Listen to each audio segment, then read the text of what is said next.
Welcome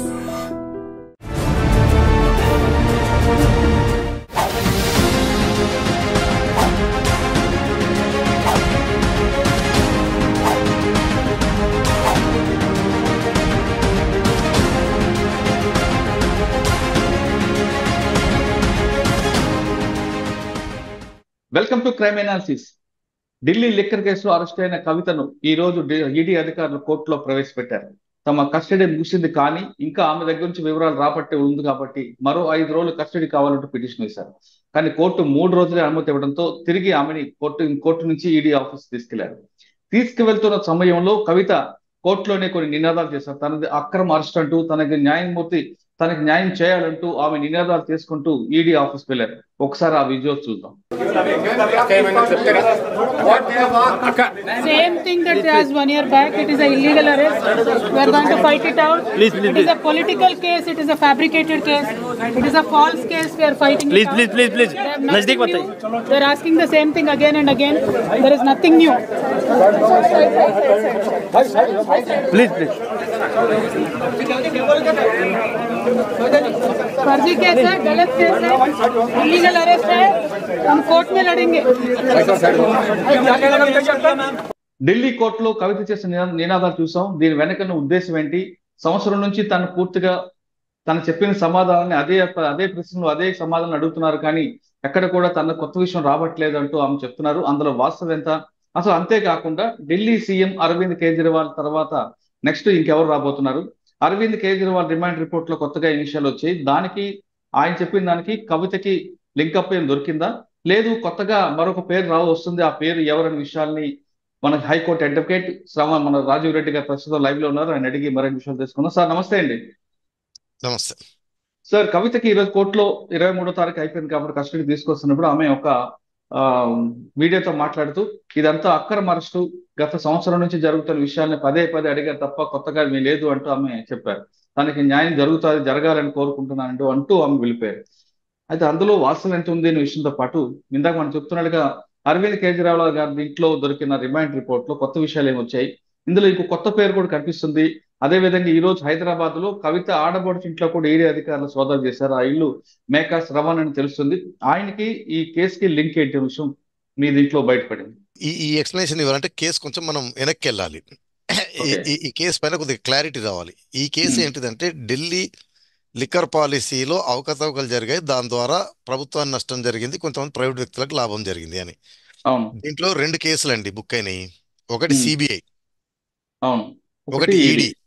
CBI వచ్చే వరకు predicate offence. CBI offence ఏంటంటే కరప్షన్ సంబంధించి, అంటే 100 కోట్ల ముడుపులు తీసుకొని ఆమ్ ఆద్మీ పార్టీకి సంబంధించిన నాయకులు అంటే అరవింద్ కేజ్రీవాల్, మనీష్ సిసోడియా వీళ్ళు లిక్కర్ పాలసీని ఎవరైతే 100 కోట్ల ముడుపులు ఇచ్చారో వీరికి అనుకూలంగా పాలసీని తయారు చేశారు, అనాయుత లాభం వచ్చేటట్టు. ఇది సిబిఐ కేసు అండి.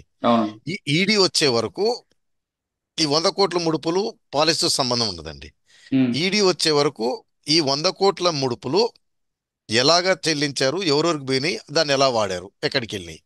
ఒకటి, ఈ 100 కోట్లు ఇవ్వడం ద్వారా ఎక్సైజ్ పాలసీని వారికి అనుకూలంగా చేసుకొని, అంటే 6% కమిషన్ 12% పెంచడము, కార్టలైజేషన్ చేయటము, ఈ అవకతవకలు పాల్పడడం ద్వారా సంపాదించిన డబ్బులు అవి ఎక్కడికి వచ్చాయి, ఎవరు చేరారు, ఎవరు వాడారు, ఇది చూడాల్సింది.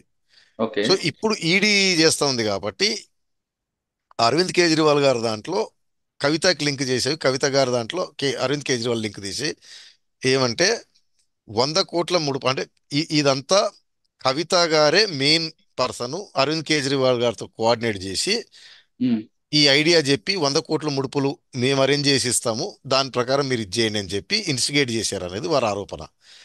ఈ 100 కోట్లు ఎలా తీసుకుందనే దానికి మళ్ళీ మాగుడు శ్రీనివాసరెడ్డి గారి స్టేట్మెంట్ ఏంటంటే అరవింద్ కేజ్రీవాల్ని కలిస్తే వారు కవిత గారిని కలవన్నట్టు, కవిత గారు 50 కోట్లు అరేంజ్ చేయనట్టు, 50 కోట్లు కాదు 25 కోట్లు అరేంజ్ చేస్తామని వాళ్ళ అబ్బాయి ద్వారా అరేంజ్ చేసినట్టు. ఇక్కడి నుంచి వచ్చే వరకు ఆ 25 కోట్లు అంటే ఎక్కడైతే 100 కోట్లు కిక్ బ్యాక్ సమకూర్చడము, అది ఆమ్ ఆద్మీ పార్టీ వారికి చేకూర్చడం, ఆ ఆమ్ ఆద్మీ పార్టీ వారు దాన్ని ఎక్కడ వాడారు ఒక పార్ట్. రెండో పార్ట్ వచ్చి ఈ డబ్బులు ఈ చేతులు మారిన తర్వాత ఈ పాలసీ ద్వారా జరిగిన ప్రాఫిట్లు బెనిఫిట్లు ఎవరికి వచ్చాయనేది 2 పార్ట్లు. సో ఫస్ట్ పార్ట్ కిక్ బ్యాక్లు వచ్చే వరకు కవిత గారి పాత్ర ఏంటంటే కవిత గారి డైరెక్షన్స్ పైన కవిత గారికి మనిషి అయిన గోరంట్ల బుచ్చిబాబు గారు కోఆర్డినేట్ చేస్తూ మాగుంట రాఘవరెడ్డి గారి దగ్గర నుంచి 25 కోట్లు ఆయన కోఆర్డినేట్ చేసి కలెక్ట్ చేశారు. అవును. ఆయనతో పాటు అభిషేక్ బోయిన్పల్లి అని చెప్పి అతను కూడా కవిత గారు రిప్రజెంటేటివ్. వీరిద్దరు వాటిని కలెక్ట్ చేసి ఉమ్, వీటిని వీరు అందజేశారు. అవును. ఈ అందజేసిన తర్వాత కొద్దిగా అమౌంట్ ఏమో ఈ ఇండో స్పిరిట్స్ నుంచి గౌతమ్ ముత్తాకు సంబంధించిన అకౌంట్లు, ఆయన కంపెనీకి సంబంధించిన అకౌంట్లలో పడ్డం. అవును. కొద్దిగా అమౌంట్లు ఆ సంస్థలకు చెందిన ఒక పర్సన్, ఈ అభిషేక్ బోయిన్పల్లి కవిత గారికి సోకాల్డ్ అసోసియేట్ పిఏను ఢిల్లీలో అశోక్ కౌశిక్ అనే వ్యక్తి, ఈ ముగ్గురు ఆ డబ్బులు తీసుకొని కొంతమంది హవాలా ట్రేడర్స్కి అందించారు. ఉమ్, దాంట్లో ఓకే. విజయ్ నాయర్ అందరూ పాత్ర ఉంది. విజయ్ నాయర్, అమన్దీప్ రామచంద్ర. ధాలి ఎవరు, ఆ, ఆ, అభిషేక్ బోయిన్పల్లి ఈ ముత్తా గౌతమ్ సంస్థలకు సంబంధించిన ఒక వ్యక్తి. ఈ అవును. అందజేసిన డబ్బులు ఢిల్లీ నుంచి హవాలా మార్గంలో ముంబై, ముంబై నుంచి హవాలా మార్గంలో గోవా. అవునండి. వాటిపైన ఐటీ అధికారులు, ఏడీ అధికారులు కూడా దాడి చేసి ఆ హవాలా ట్రేడర్లందరి దగ్గర నుంచి సంబంధిత డాక్యుమెంట్లు, స్టేట్మెంట్లు రికార్డు చేసి తీసుకున్నారు. అవును. వాటిలలో స్పష్టంగా ఈ డబ్బులు అభిషేక్ బోయిన్పల్లి ఈ ముత్తా గౌతమ్ సంబంధించిన ఒక అసోసియేటు అతను కౌశిక్ అనే వ్యక్తికి నుంచి ఉమ్, ఢిల్లీలో కొంతమంది హవాలా ట్రేడర్ చేయడం, ఆ ఢిల్లీ నుంచి ముంబై, ముంబై నుంచి గోవాకు చేరి ఆపు గోవా ఎలక్షన్లలో ఖర్చు పెట్టింది ఆ డబ్బు. అవును. ఆ వెండర్స్ ఎవరైతున్నారో పేమెంట్లు వాళ్ళ దగ్గర నుంచి కూడా కొన్ని వాట్సాప్ చాట్లు, మెసేజ్లు, డాక్యుమెంట్లు సీజ్ చేసుకున్నారు. అంటే పేమెంట్లు కొన్ని క్యాష్ రూపంలో ఇచ్చారనమాట ఈ హవాలా డబ్బే. సో ఉమ్, కవిత గారి పాత్ర ఏంటంటే ఈ 100 కోట్లను మొబిలైజ్ చేయటం ఆ ఉమ్, పార్టీకి, ఉమ్, దాన్ని కవిత గారి అసోసియేట్స్ ద్వారా హవాలా ట్రేడర్స్కి రావడము, అది హవాలా రూపంలో గోవాకు చేరి ఖర్చు పెట్టారు ఒక పార్ట్. అవును. అంటే మనీ ఇప్పుడు లాండరింగ్ వచ్చింది. అరవింద్ చెప్పండి. కేజ్రీవాల్ రిమైండ్ రిపోర్ట్ ఏమొచ్చిందంటారు? అదే వచ్చిందంటారా? కొత్త ఇదే విషయాలు వచ్చింది, బయటకు? ఇదే వచ్చింది. ఆహా. ఈ డబ్బుని మళ్ళీ వాళ్ళు రివర్స్ ట్రాకింగ్ చేశారు ఈడీ వాళ్ళు. ఓకే. అంటే వాళ్ళు ఎట్లా స్టార్ట్ చేశారంటే గోవాలో ఉమ్, ఎలక్షన్లకి కొంతమంది క్యాండిడేట్ల దగ్గర స్టేట్మెంట్లు తీసుకున్నారు. ఆప్ ఉమ్, క్యాండిడేట్లు వారు కూడా మా పార్టీ తరఫు నుంచి ఇంత డబ్బు వచ్చిందని, తర్వాత పబ్లిసిటీకి, అడ్వర్టైజ్మెంట్కి, వాటికి పనిచేసిన సంస్థలు, వ్యక్తుల నుంచి స్టేట్మెంట్ తీసుకున్నారు. వాళ్ళు కూడా ఓ- క్యాష్ రూపంలో వచ్చిన డబ్బు అని చెప్పారు. Plus okay. ఎస్ఎంఎస్ చాట్లు, వాట్సాప్ చాట్లు, అంటే ఆపు నాయకుల నుంచి ఈ వెండర్స్కి ఉమ్, పార్ట్ క్యాష్లో ఇస్తాం, పార్ట్ ఇది ఇస్తామని.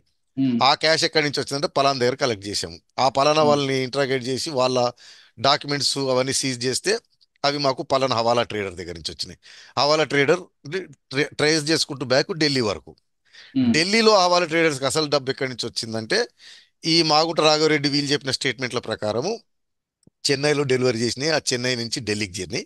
అవును. ఢిల్- ఆ, ఢిల్లీలో ఈ అభిషేక్ బోయన్పల్లి ఆ ముత్తా గౌతమ్ సంబంధించిన ఆ సంస్థకు సంబంధించిన ఒక వ్యక్తి ఉమ్, విజయ్ నాయరు, అమన్దీప్ దాల్ పేరు నాకు గుర్తు రావట్లేదు, వీరు ఉమ్, కోఆర్డినేట్ చేసి ఆ డబ్బులు కలెక్ట్ చేసుకొని ఈ హవాలా ట్రేడర్స్ కంటించినట్టు వాళ్ళ ఆధారాలు సేకరించారు. ఓకే. అంటే ఈ కంటెంట్ అంతా కూడా అరవింద్ కేజ్రీవాల్ దీంట్లో వచ్చింది, అరవింద్ రిమైండ్ కేజ్రీవాల్ రిపోర్ట్. దాంట్లో వచ్చింది. ఇప్పుడు అరవింద్ కేజ్రీవాల్ పాత్ర ఎక్కడ తీసుకొస్తున్నారంటే ఇదేమో కవిత గారి పాత్ర 100 ఉమ్, కోట్లు సమకూర్చడం ఉమ్, ఆమ్ ఆద్మీ పార్టీకి లంచం రూపేణా. ఉమ్, ఆ సమకూర్చిన ఫస్ట్ సమకూర్చడం, ప్రొక్యూర్ చేయడం త్రూ మాగుంట రాఘవ వీళ్ళందరి ద్వారా ఈ ఉమ్, డబ్బుని ఢిల్లీకి ట్రాన్స్ఫర్ చేయడం, అవును. ఢిల్లీలో విజయ్ నాయర్ వీళ్ళతో కోఆర్డినేట్ చేస్తూ హవాలా ట్రేడర్స్కి అందించడం వరకు ఈవిడ పాత్ర. ఆ, ఓకే. నా హవాలా ట్రేడర్స్ నుంచి అది చేరింది ఆమ్ ఆద్మీ పార్టీ ఫంక్షనరీస్కి చేరింది అవును. అక్కడ. సో ఉమ్, ఇప్పుడు అరవింద్ కేజ్రీవాల్ గారి పాత్ర ఏమంటారంటే ఉమ్, సెక్షన్ 70 అని ఉంటుందండి మీకు, ఉమ్, ఈవెన్ చెక్ బౌన్స్ కేసుల్లో, సిఆర్పిసిలలో కూడా ఉంటుంది, మిగతా ఉమ్, చట్టాలలో కూడా. ఉమ్, ఇండివిజువల్ మీరు నేరం చేస్తే ఒకటి, ఒక కంపెనీ నేరం చేస్తే ఒకటి. సపోజ్ అచ్చా. కంపెనీలో మీరు డైరెక్టర్, మేనేజింగ్ డైరెక్టర్, మీరు చెక్ ఇచ్చారు, చెక్ బౌన్స్ అయింది, ఉమ్, నేను మీ పైన కేసు పెట్టాను, మీ కంపెనీ పైన కేసు పెడుతూ ఉమ్, దాంట్లో మిమ్మల్ని ఒక దోషిగా పార్ట్ నిలబెడతాను, చేసి. అవును. చేస్తాను. ఎందుకంటే ఎవరైతే యాక్టివ్గా ఇన్వాల్వ్ ఉంది కంపెనీ నడిపిస్తారో వారు దోషులు అవుతారు. ఓకే. అంటే ఇండిపెండెంట్ గా చేస్తే 138 కింద వస్తుందేమో. ఆ, ఏదైనా 138, 142. ఆహా. అయితే కంపెనీ నిర్వచనం ఏంటిదంటే మనకి చట్టాలలో కొద్దిగా వైడ్గా ఉంటుంది అనమాట. కంపెనీ కానీ ఆమ్ ఆద్మీ పార్టీ కంపెనీ అట్లా కాదు. ఓకే. కంపెనీ అంటే ఏదైనా registered company, corporate company, partnership or any association of individuals అని ఉంటుంది అనమాట. ఉమ్, ఉమ్, ఇప్పుడు రామోజీరావు గారు కూడా మీకు గుర్తుందో లేదో ఆ కేసులో ఎనీ అసోసియేషన్ అంటే ఏ కంపెనీ కానీ ప్రైవేట్ వ్యక్తుల దగ్గర డిపాజిట్లు సేకరించకూడదు అనేది ఉమ్, ఆర్బీఐ చట్టం. అవును. దాన్ని వైలేట్ చేశారంటే ఆయన ఏమన్నాడు, నాది ఎనీ అసోసియేషన్ ఆఫ్ ఇండివిజువల్స్ కాదు, నాది హెచ్యుఎఫ్ అన్నాడు వాదన. అది హిందూ విభజన అవిభాజిత అవును. కుటుంబం ఏదో అని, కాబట్టి అవును. నాది అసోసియేషన్ ఆఫ్ ఇండివిజువల్స్ రాదని. బట్ ఉమ్, అది తప్పు. సరే, ఇప్పుడు అరవింద్ కేజ్రీవాల్ దాంట్లో వాళ్ళు ఏం చేశారంటే, సరే హీ బీయింగ్ అంటే ఉమ్, అరవింద్ కేజ్రీవాల్ పార్టీకి సంబంధించిన కీ ఫంక్షనరీ స్టేట్మెంట్లు తీసుకున్నారు. ఉమ్, అంటే జనరల్ సెక్రటరీ, ట్రెజరర్ స్టేట్మెంట్లు తీసుకున్నారు. వారి ఉమ్, స్టేట్మెంట్లు ఏంటంటే, ఈ పార్టీకి ఆయన కన్వీనరు, ఈ పార్టీలో నిర్ణయాలు అన్ని ఆయనే తీసుకుంటారు, ఈ కంపెనీ ఈ పార్టీ ఫండింగ్ ప్రచారం అంతా ఆయనే ఇన్ఛార్జ్ అని తీసుకున్నారు అనమాట. తీసుకొని ముడుపులు ఆయనకు ముట్టినాయని కాదు, వారి ఉమ్, పార్టీకి ముట్టినాయి, వారి పార్టీ వాటిని ఎలక్షన్లలో వాడింది. Um, being head of the party, um, section 70 కింద ఆయన head of the party incharge కాబట్టి ఆయన చేశారు. బట్ సిబిఐకి వచ్చే వరకేమో ఆ, కిక్ బ్యాక్లు అడగటము, కిక్ బ్యాక్లు సేకరించడము, ఆ, పాలసీని ట్వీక్ చేయడం, ఎక్సైజ్ పాలసీని మార్పులు చేయడం అది. ఓకే. ఇప్పుడు కవిత గారి దాంట్లోకి వచ్చే వరకేమో, ఉమ్, కవిత గారి పాత్ర, ఒక పాత్ర 100 కోట్లు సేకరించడము, ఉమ్, అది ఆమ్ ఆద్మీ పార్టీకి కానీ వారికి చెప్పిన హవాలా ట్రేడర్లకి అందజేయడం వరకు. ఉహు, సెకండ్ రోల్ ఎక్కడి నుంచి వస్తుంది అంటే, సరే ఇప్పుడు ఈ ముడుపులు ఇచ్చారు కాబట్టి వారికి కొన్ని లైసెన్సులు ఉమ్, వచ్చినాయి. అవును. పెద్ద లైసెన్స్ వారికి main allegation Indo Spirits. Indo um, Spirits ఈవిడ వాటాదారని. మరి ఇప్పుడు అక్కడ చేసిన బిజినెస్ లో వచ్చిన అదనపు ఆదాయం ఏదైతే ఉందో ఆవిడకి ఎట్లా ఉమ్, చేరింది అనేది రెండో పార్ట్. ఉమ్, దాంట్లో నేను చెప్పారు, ఇండో స్పిరిట్స్ లో వెనంనేని శ్రీనివాసరావు గారు ఉమ్, కవిత గారి ఇన్స్ట్రక్షన్స్ మీద కొద్దిగా డబ్బు అరుణ్ రామచంద్ర పిల్లేకి ఇచ్చినట్టు, అరుణ్ రామచంద్ర పిల్లే అది ఇన్వెస్ట్మెంట్ కింద చూపెట్టి ఇండో స్పిరిట్స్ లో ఉమ్, పార్ట్నర్షిప్ తీసుకున్నట్టు. ఉమ్, ఇండో స్పిరిట్స్ లో వచ్చిన లాభం కొద్దిగా పార్ట్ అరుణ్ రామచంద్ర పిల్లకి చేరినట్టు, అరుణ్ రామచంద్ర పిల్లే ఓ ప్రాపర్టీగా ఉన్నట్టు. ఆ ఓ, ప్రాపర్టీ కవిత గారి బేనామీనా కొన్నాడు ఎందని ఆ ప్రాపర్టీ నమ్మిన కంపెనీ వారిని విచారించి ఆ, ఒకటి ఎస్టాబ్లిష్ చేశారు. ఉమ్, రెండోది, కొద్దిగా డబ్బు ఇండో స్పిరిట్స్ నుంచి ముత్తా గౌతమ్ గారి కంపెనీలకు చేరినాయి.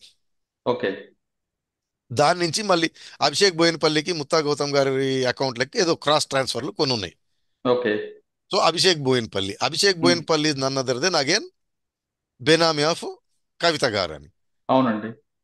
కొద్దిగా అమౌంట్ మళ్ళీ ఇండో స్పిరిట్స్ నుంచి ముత్తా గౌతమ్ గారి కంపెనీ చేయడం, ముత్తా గౌతమ్ గారి కంపెనీల నుంచి మళ్ళీ అభిషేక్ బోయినపల్లికి ఉమ్, కొద్దిగా అమౌంట్లు మళ్ళీ ఆ హవాలా ట్రేడర్లకు సంబంధించి ఏదో వారితో లావాదేవీలు వెళ్ళినట్టు ఒకటి. అవును. ఇదంతా అయిన తర్వాత ఇప్పుడు వచ్చిన కొత్త పేరు మేకా శరణ్. అంటే నాకున్న ఇన్ఫర్మేషన్ ప్రకారం ఆయన కవిత గారి హస్బెండ్ అనిల్ గారి సిస్టర్ కూతురు హస్బెండ్ అచ్చా. ఆయన. సో ఇప్పుడు ఆయన పాత్ర ఏంటంటే, ఈయన పేరు ఫస్ట్ లో వచ్చింది ఎప్పుడైతే ఈ కేసు అయ్యి అప్పుడు మీడియాలో బాగా వచ్చి, ఈయన పేరు 1-2 రోజులు వచ్చి మళ్ళీ కనపడకుండా పోయింది. ఆయన పేరు మళ్ళీ బయటకు ఇప్పుడు వచ్చింది వచ్చింది. ఈసారి ఇట్లా. ఉమ్, ఉమ్, సో నాకున్న ఇన్ఫర్మేషన్ అండ్ దాంట్లో పెద్దగా రాయలేదు, హీఈస్ ఇన్వాల్వ్డ్ ఇన్ అని రాశారు. కానీ ఉమ్, నాకు అర్థమైనంత వరకు ఈ ఇండో స్పిరిట్స్ లో ఈ కంపెనీ దీంట్లో ఏదైతే కవిత గారి బేనామీ రామచంద్ర పిల్లే రిప్రజెంట్ చేస్తున్నాడో ఆ కంపెనీ అవును. ఎవరికైతే మేజర్ అనాయుత లాభం జరిగిందో ఢిల్లీ పాలసీలో, ఆ ఉమ్, ఇండో స్పిరిట్స్ కంపెనీ యొక్క లావాదేవీలు ట్రాన్సాక్షన్స్ లో ఆయన బాగా ఉమ్, ఇన్వాల్వ్డ్ అనేది ఇన్ఫర్మేషన్. మేకా మేకా శ్రీచరణ్. రీచర్. ఉమ్. సార్ ఇప్పుడు ఈయన మీద ఏ విధంగా యాక్షన్ ఉండబోతుంది? ఇప్పుడు ఏదో రైళ్లు ఉమ్, జరుగుతున్నాయి కదండి, రైళ్లు ఆ, మెటీరియల్ సీజ్ చేస్తారు, ఆయనను ఆ, కూడా తీసుకెళ్తారు, ఆహా. తీసుకెళ్ళి ఆయన కూడా ఇంట్రాగేట్ చేస్తారు. ఇప్పుడు అంటే కవిత గారి మీద వచ్చే వరకు ఇంకోటి, ఇప్పుడు ఈ సీజ్ చేసిన ఫోన్ లో కూడా ఏదో ఫార్మాట్ చేశారు, డిలీట్ చేశారు. ఉమ్, ప్రాబ్లం వల్ల ఎక్కడ రేజ్ అవుతుందంటే అండి, ఈ కేసు లైట్ లోకి వచ్చిన తర్వాత, ఓకే. ఈ కేసు ఎఫ్ఐఆర్ రిజిస్టర్ అయిన తర్వాత, ఉమ్, ఈ కేసులో సమ్మన్స్ అందిన తర్వాత ఈ ఫార్మాటింగ్ డిలీటింగ్ జరిగాయి. అచ్చా. ఇప్పుడు అంటే ముందు. లేటెస్ట్ వారు వేసిన దాంట్లో కూడా, ఇప్పుడు సీజ్ చేసిన కవిత గారి ఫోన్ కూడా ఉమ్, ఈ మధ్యనే డిలీట్ చేశారు అందులో ఉన్న డేటా అంతా అనేది ప్రధానమైన వాళ్ళకి. అలిగేషన్. ఆ, అదేమవుద్దంటే, అంటే చెప్పాను కదా మీకు, ఎవిడెన్స్ యాక్ట్ లో కొన్ని సెక్షన్లు ఉమ్, ప్రిజంప్షన్లు కిక్కిన్ అవుతాయి, న్యాచురల్ కోర్స్ ఆఫ్ ఈవెంట్స్ జరగని. కేసు బుక్ అయిన తర్వాత, నోటీసులు అందిన తర్వాత డిలీట్ అయ్యాయి. ఉమ్, అంటే దాన్ని కోర్టు ప్రెజ్యూమ్ చేస్తుంది, అందులో కవిత గారికి వ్యతిరేకంగా ఇవన్నీ ఉన్నాయి అని నమ్ముతుంది ఉమ్, అనమాట. ఉమ్. దాన్ని ఎఫెక్టివ్ గా కవిత గారు రిబట్ చేయాల్సి వస్తుంది. ఈ రోజు కవిత గారి కోర్టులో ప్రొడ్యూస్ చేసినప్పుడు ఆమె ఇదంతా అక్రమ అరెస్టు, గత సంవత్సరం నుంచి అడిగింది అడుగుతున్నారంటూ ఆమె చెప్తున్నారు. ఆ స్టేట్మెంట్ ఏమైనా ఈడీ సీరియస్ గా తీసుకునే అవకాశం ఉందంటారు? లేదా, అది పొలిటికల్ స్టేట్మెంట్. కాకపోతే ఒకటి, దాంట్లో సంవత్సరం నుంచి అడిగిందే అడుగుతున్నారు అంటే మీరు చెప్పట్లేదు అనుకోండి, అడుగుతానే ఉంటారు. సార్ ఇప్పుడు అరవింద్ గారు తీసుకొచ్చారు, కవిత గారు ఉన్నారు. వీళ్ళిద్దరితో అయిన తర్వాత అంటే 23 మరో 3 రోజులు ఇచ్చారు కాబట్టి 3 రోజుల తర్వాత ఆమెను తిరిగి కోర్టులో ప్రొడ్యూస్ చేసి జైలుకి పంపిస్తారా, లేదు ఆ రోజున బెయిల్ ఇచ్చిన పిటిషన్ వేసుకుంటారా? అంటే ఇప్పుడు 14 రోజులు వరకు వాళ్ళకి రైట్ ఉంటుంది. ఆల్రెడీ ఉమ్, 7 రోజులు ముగిసిన ఇంకో 3 రోజులు 10 రోజులు అయినట్టుంది. ఉమ్, బహుశా ఏదైనా రీజనబుల్గా ఉంటే ఇంకేదైనా తీసేది ఉంటే 1-2 రోజులు వస్తే రావచ్చు కస్టడీ, ఉమ్. లేదా రిమాండ్ చేస్తారు. అంటే అదే రోజు బెయిల్ వస్తుందని వాళ్ళ తరపున న్యాయవాదులు అంటున్నారు. దీంట్లో ఈ కేసులో చెప్తున్నానండి, కోఆపరేట్ జరుగుతుంది చేస్తున్నదన్నంత వరకు బెయిల్ వచ్చే అవకాశం ఉంటుంది. ఉమ్, ఇప్పుడు అంటే కవిత గారి వరకు వచ్చే వరకు పెద్దగా ఆ, ఏమంటారు ఈడీది కానీ లేకపోతే పొలిటికల్గా తీసుకున్నా కానీ బీజేపీది కానీ ఎలా ఉంటుందంటే ఉమ్, అరవింద్ కేజ్రీవాల్ గారు టార్గెట్ ఉమ్. టార్గెట్ ముగిసింది. ముగిసింది. ముగిలే లేదు, ఇప్పుడు కేసు మళ్ళీ ఇన్వెస్టిగేషన్ జరగాలి, ఛార్జ్ షీట్లు పడాలి, ఇవన్నీ జరగాలి. ఎందుకంటే ఉమ్, బీజేపీకి కూడా ఫేస్ సేవింగ్ ఉండాలి కదండి. నిన్న అలిగేషన్ నిన్నటి నుంచి ప్రెస్ ఉమ్. కాన్ఫరెన్స్లు పెట్టి ప్రతిపక్షాలన్నీ దుమ్మెత్తిపోస్తున్నాయి. సో అవును. ఏదో విధంగా ఈ కేసుని లాజికల్ కంక్లూజన్ తీసుకురాగలగాలి. ఉమ్, తీసుకురాలంటే కవిత గారి పాత్ర ఎలాగుంటది అనే దాన్ని బట్టి ఓకే. అంటే అంతవరకు ఆవిడ ఢిల్లీలో ఉండాల్సిందే. ఢిల్లీలో ఉండాల్సిందే. అది పోలీస్ పోలీస్ కస్టడీ ముగిసిన తర్వాత తిహార్ జైలే. ఉమ్. అంటే తిహార్ జైల్లో ఉన్నప్పుడు సిబిఐ కేసు కూడా ఉంటుంది, అందులో కూడా వాళ్ళు కూడా అరెస్ట్ చూపిస్తారు కదా. తర్వాత మళ్ళీ రిమాండ్ తీసుకునే అవకాశం ఉంటుంది. ఆహా. అంతేగాని బయటికి పంపిన తర్వాత కాదు, అక్కడ జైల్లో ఉన్నప్పుడే వాళ్ళ కస్టడీ కూడా వారి చూపిస్తారు. వారి డిస్క్రిషన్. అవునా?